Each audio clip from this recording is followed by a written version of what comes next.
I came in on Saturday to a rush of check-ins, everybody wanting their room and wanting it now. After the rush, which thankfully only lasted about an hour, I got a call on the front desk phone. The number was withheld, which doesn't always indicate a red flag, but on the side of caution, I don't use my name until I've verified it's a legitimate call. Thank you for calling the front desk. How can I help you this afternoon?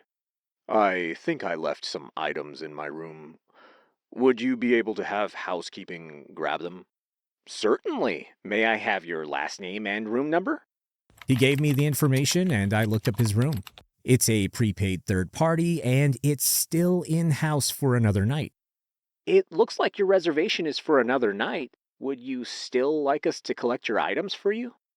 I'm fully prepared with the speech about prepaid reservations and refunds and blah, blah, blah, but then he answers. No, actually, I don't want anyone up in my room. I was told it would be best to come back at night. Is that true? Well, we do have someone at the front desk 24/7, so you're more than welcome to come collect your keys if you have your ID. No, thank you. I was drugged by angels last night and they told me I had to complete some tasks. I can't come back until it's night. Okay, sir. He hangs up and I just kind of sit there, stunned in silence. I decide it might be a good idea to go lock out the room and from there maybe call the police if the guest does show up. I tell my coworker I'm headed upstairs and grab a new key. I knock on the door before inserting the key into the lock, but someone on the other side opens it? I'm confused, they're confused. I apologize and let them know I had assumed this room was vacant. I must have been mistaken. They seemed fine and they said it was okay, but they had the room until tomorrow. Okay, weird. I go downstairs and start informing my coworker and the weekend manager about the situation. They're on alert in case anything happens. About 2 hours later, a guest walks up and my coworker starts greeting them. Lo and behold, it's sketchy phone guy. Turns out the room is in his name, so we give him keys after verifying his ID. He and his friend head over to the elevators, but they stop short of actually going upstairs. The guy whose name is actually on the room seems genuinely freaked out, and I do feel bad for him. That lasted for about 30 seconds. They came back and we kept our customer service smiles on when we asked if there was something else we could assist him with. No, I was over there, and now I'm over here. He was leaning on the front desk counter and going through his phone. He'd already called the police and was now asking one of us to go upstairs and escort them to their room.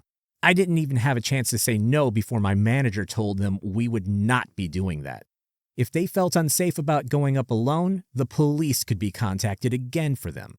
My manager did call the police again, and the two waited in the lobby. He started saying some weird things and asking us if we knew someone named Yolanda.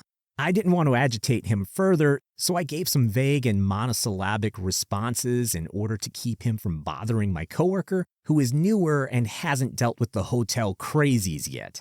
I said I wasn't sure if I knew Yolanda, and his speech afterwards was jarring, to say the least. You're not sure. How are you not sure? I think you are a liar. This is what I get for talking to him in the first place. I think you know Yolanda, and you know she's very cold. She wants you to know that she's cold, but she forgives you, you know. Yolanda has forgiven you. Newsflash. I do not know Yolanda. I stopped answering, but good God, why is it always Saturday nights? He then came back up to the desk, took a sticky note and pen, wrote something on it, then placed it back on my side of the desk. I did not look at it. Finally, the police arrive and ask what's going on. The guy goes on about angels, drugs, and the two men upstairs. The officer walks them upstairs, and about 20 minutes later, a group of about 10 people, including the pair who got keys from us, are being led out of the hotel by the officer. She doesn't stop by and fill us in on anything, and we assume everyone is gone. Nope. Next day, the two people who had answered the door when I went to go lock out the room the day before were in the breakfast area and went back up to their room like they hadn't had the cops called on them yesterday. They checked out without further incident, and we found evidence that they were smoking, at the very least, in the room, so we charged them a smoking fee. Haven't seen them since, and he's been blacklisted from staying at our property. The sticky note message he wrote me just said, "She says she's cold, understand? Well, Yolanda, if you're out there, put a jacket on."